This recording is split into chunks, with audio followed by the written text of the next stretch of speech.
Shalom, perkenalkan nama saya Esti Arianti Lakusawa. Saya dari Prodi Pendidikan Kristen Anak Usia Dini. Di sini saya akan menjelaskan tentang teori belajar dan pembelajaran anak usia dini.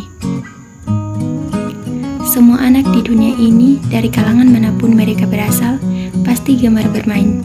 Bermain merupakan suatu aktivitas yang khas dan sangat berbeda dengan aktivitas lain seperti bekerja yang selalu dilakukan orang dewasa dalam rangka mencapai suatu hasil akhir. Pengetahuan tentang teori belajar dan pembelajaran bagi anak usia dini bermanfaat tidak saja bagi guru pada lembaga PAUD, tetapi juga bermanfaat bagi para orang tua dan orang dewasa lainnya yang memiliki tanggung jawab dalam membelajarkan anaknya dimanapun dan kapanpun. A. Makna belajar melalui bermain bagi anak. Piaget dalam Majesty, bermain adalah suatu kegiatan yang dilakukan berulang-ulang dan menimbulkan kesenangan atau kepuasan bagi diri seseorang. Sedangkan partner memandang kegiatan bermain sebagai sarana sosialisasi, diharapkan melalui bermain dapat memberikan kesempatan anak bereksplorasi, menemukan, mengekspresikan perasaan, berkreasi, dan belajar secara menyenangkan. Selain itu, kegiatan bermain dapat membantu anak mengenal diri sendiri dengan siapapun ia hidup serta lingkungan dimanapun ia hidup. Setiap anak tentu saja sangat menikmati permainannya, tanpa terkecuali. Melalui bermain, anak dapat menyesuaikan diri dengan lingkungannya dan dapat menjadi lebih dewasa. B. Periode sensitif untuk belajar. Anak dalam tumbuh kembangnya melewati periode sensitif yang merupakan masa awal untuk belajar.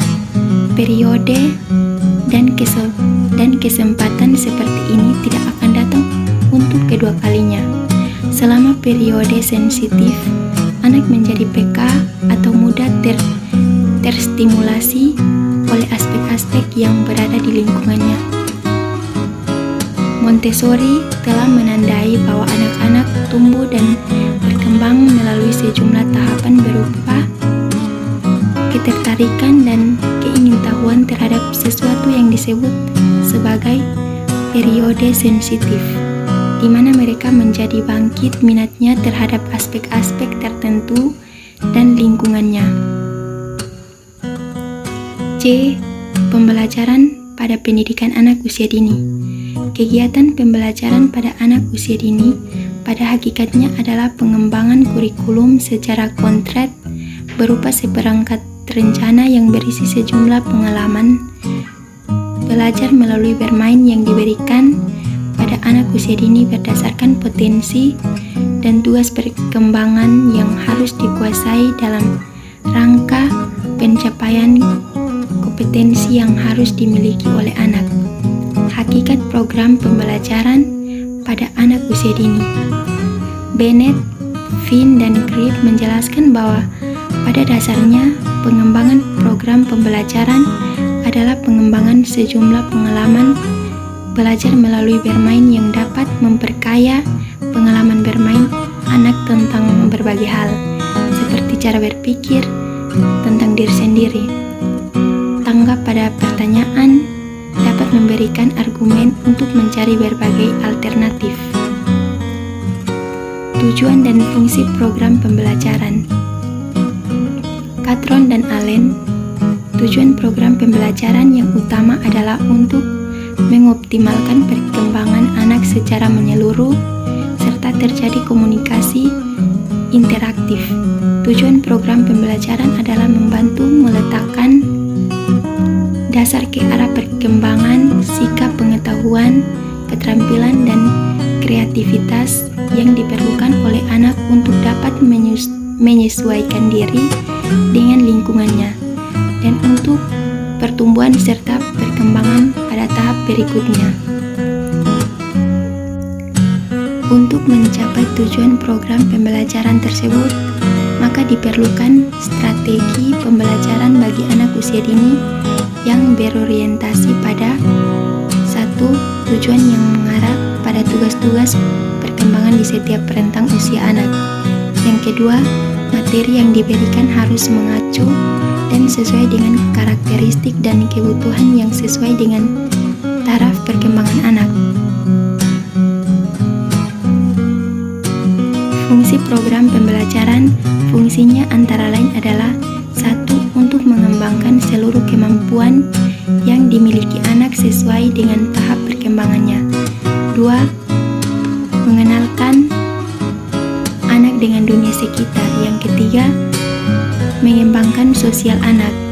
Yang keempat, mengenalkan peraturan dan menanamkan disiplin pada anak. Yang kelima, memberikan kesempatan kepada anak untuk menikmati masa bermainnya. D. Model pembelajaran anak usia dini. Model pembelajaran anak usia dini memiliki dua jenis model pembelajaran, yang berpusat pada guru dan pembelajaran berpusat pada anak. Teori behavioris berdasarkan penelitian Pavlov dalam mengamati perilaku hewan bahwa jika hewan diberikan stimulasi tertentu, maka menimbulkan respon yang tertentu sesuai dengan stimulasi yang diberikan. Skinner mengemukakan bahwa seluruh perilaku manusia dapat dijelaskan atau diamati sebagai respon yang terbentuk dari berbagai stimulasi yang pernah diterima dari lingkungannya. E. Penerapan pembelajaran berpusat pada anak dan guru. Metode pembelajaran dengan menggunakan pembelajaran memberikan kesempatan dan kebebasan pada anak untuk menggunakan pikirannya. Mereka menggunakan pikirannya sendiri dan mengidentifikasi kegiatannya. Segala sesuatu yang munculnya dari diri anak dikembangkan menjadi sebuah kurikulum. Aspek yang terpenting dalam metode yang berdasarkan permainan adalah kebebasan anak dalam bermain. Kebaikan dari kurikulum berdasarkan pembelajaran memandang kebutuhan anak sebagai kebutuhan individu yang unik dan bernilai. Sedangkan pembelajaran yang berpusat pada guru atau dikenal dengan istilah pengajaran langsung, di mana guru atau instruktur memberikan petunjuk atau instruksi langsung tentang apa yang harus dilakukan oleh anak, dan guru mengevaluasi kegiatan anak berdasarkan tindakan yang muncul dari dalam diri anak. Belajar menurut visi behaviorisme. Behaviorisme adalah aliran psikologi yang percaya bahwa manusia terutama belajar karena pengaruh lingkungan. Belajar menurut teori behaviorisme yang agak radikal adalah perubahan perilaku yang terjadi melalui proses stimulasi dan respon yang bersifat mekanis. Dua tokoh terkenal dalam behaviorisme yang mempelopori teori ini dan mempunyai perbedaan dalam menjelaskan proses terjadinya belajar. Sekian dan terima kasih.